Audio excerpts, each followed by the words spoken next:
Hello students, I am Vipin Sharma, Assistant Professor, ECE Department. Now this is my second lecture for the topic transducer. In the first lecture we discussed about what is transducer, various types of transducer, how to measure the various uh, quantity with the help of transducer. In the continuation of this series, this is part 2, and in the first lecture we discussed about potentiometer. Now we will come to know about LVDT and Hall effect. Let's start our topic, LVDT. What is LVDT? LVDT is linear variable differential transformer. It is a transducer which is used to measure the displacement. It is most widely used inductive transducer to translate the linear motion into electrical signal. Basically, the working principle of LVDT is it's in induced EMF, which is based on the change in flux. Now, as you are aware about that, if there is change in flux, the EMF is induced. If we have two conductor in like in transformer, one is, if there is one coil is inducing field and the secondary coil which cut that flux, there will be induced EMF that secondary coil. This the same principle is works here for LVDT. Here we have two types of winding. One is primary winding and another one is secondary winding, and we have a core. In between these two winding we have a core material, soft iron. This core is made up of soft iron. This is act as the support on which winding are that primary and secondary winding are wound. So one is primary winding and we have two secondary winding, which is denoted by S1 and S2. These are connected in series in which and output is taken out from the secondary winding. The structure of LVDT is shown in this diagram. This is differential output circuit for the LVDT. Here we can use this LVDT into different output for S1 separately for S1 and S2. Output of S1 is denoted by ES1. Output of S2 is denoted by ES2, and differential output is difference of S1 and S2, which is denoted by V0. V0 is equal to ES1 minus ES2. So now this core and we measure displacement with the help of core. Here we provide displacement to the arm, and arm will provide movement to the core. As the core moves, there is a linkage of flux changes between primary and secondary winding. As a result, we get output. So now we understand how it works.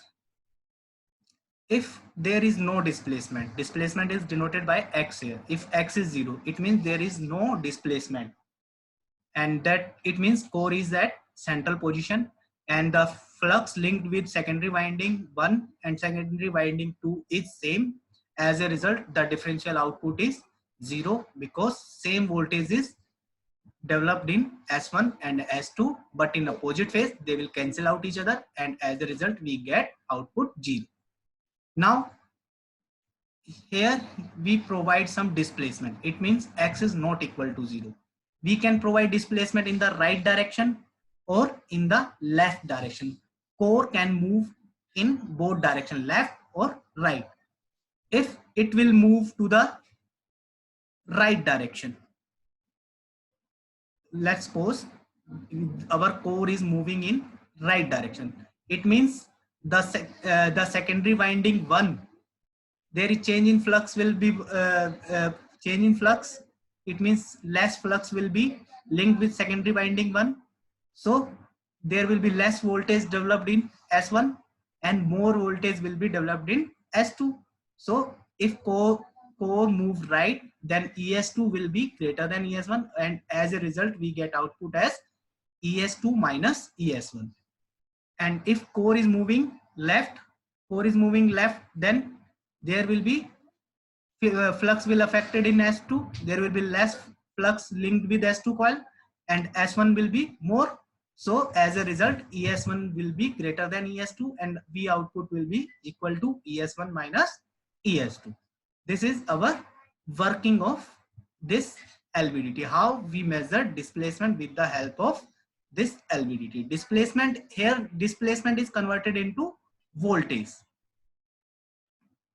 Now this is the output graph of LVDT variation in linear.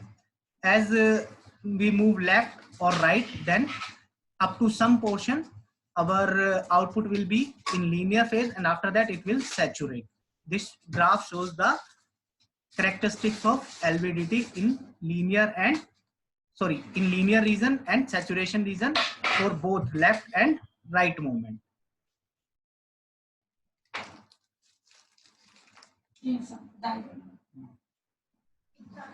Now, advantages of LVDT. There are various advantages of LVDT. Some of them are mentioned here. First, it is perform linear operation.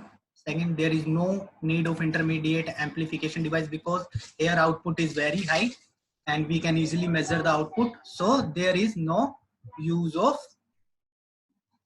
intermediate amplifier. It has high resolution and high sensitivity.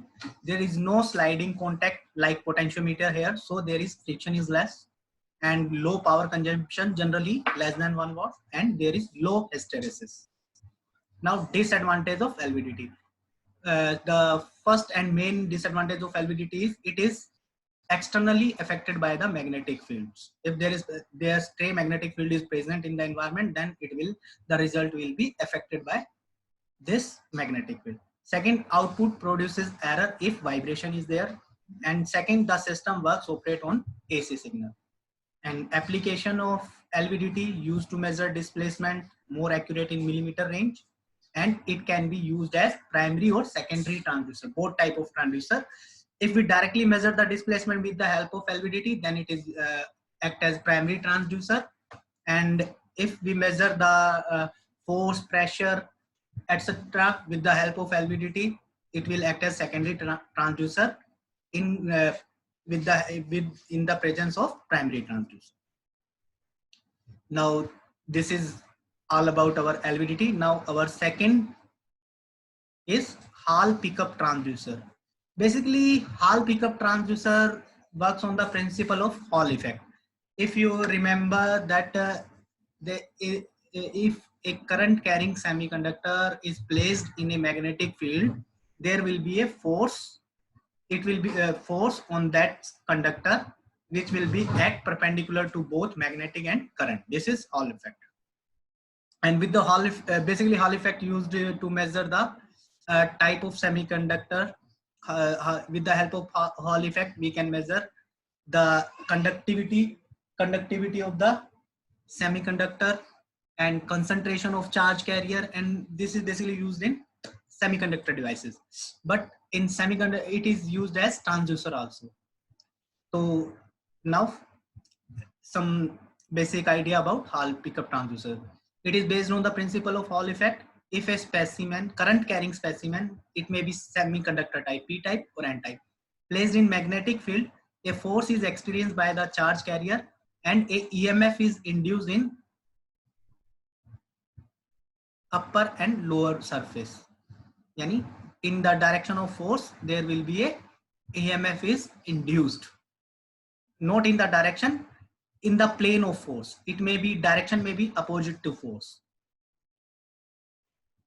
Okay.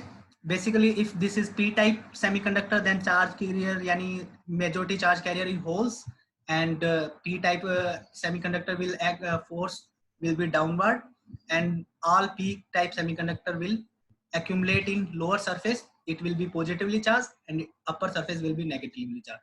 If it is N type, then force downward, negative charge will be on lower surface and upper surface will be positively charged. Here we define various parameter. BS, this is induced voltage, which is induced voltage or Hall voltage. It is calculated by B into I divided by NEW. Here B is applied magnetic field. I is current flowing in the semiconductor. N is concentration of charge carrier per unit volume. E is charge on a single charge carrier. Maybe it may be positive or negative. And W is width along the B. Now RH is equal to defined as 1 by NE. 1 by NE is defined by RH, which is Hall coefficient, and W is width of specimen along B direction.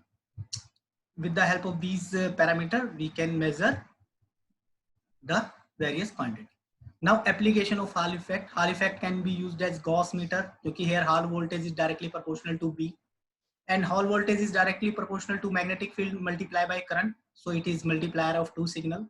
Here Hall coefficient is 1 by NE, and Q is equal to E, may be positive or negative depend on type of semiconductor. If VH is given by BI upon RSW, and rho V is 1 by RH. Rho V is charge concentration, charge carrier concentration, which rho V is charge carrier concentration. Here N is number of charge carrier per unit volume, and it is multiplied by E, then it gives total charge density. So rho V will be charge density, yani charge per unit volume. Now how we measure the displacement with the help of Hall effect. This is the arrangement of Hall effect. This is fixed. This is fixed core. This is here moving core, and air gap is present. If this air gap is changed, then flux linked with this this core, iron core, will be changed. As a result, induced voltage will be changed.